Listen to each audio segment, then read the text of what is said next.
Allow me to say a few things. One, you're in the right place. I don't think there'd be a better place to have this function, number one, than in Kenya. In 1984, one Kamuya Kimeu, along the banks of the Nairokotome River, found the earliest fossil of humankind, called the Turkana boy. Meaning, all of you are coming home to find your identity before you look at gadgets of identity for Africa. So where better to have this conversation than back at home? So welcome home.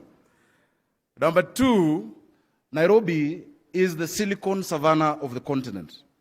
Nairobi is a place that's a hotbed of innovation.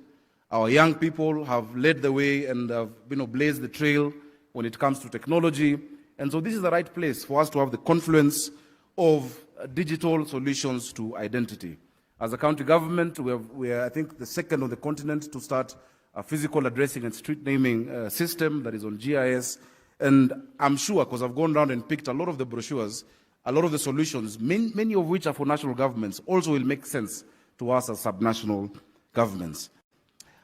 As I've heard the presentations before me and seen what is going on, I listened to His Excellency, our President, when he spoke to the Pan-African Parliament in South Africa. Identity is more than just documents and gadgets. Identity is who we are. The documents and the gadgets and the tools that we're talking about only give expression to that.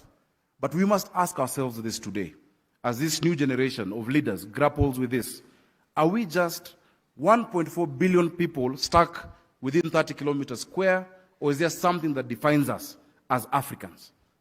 Once we know what that is, because identity gives us dignity, identity puts us at the right place on the global table.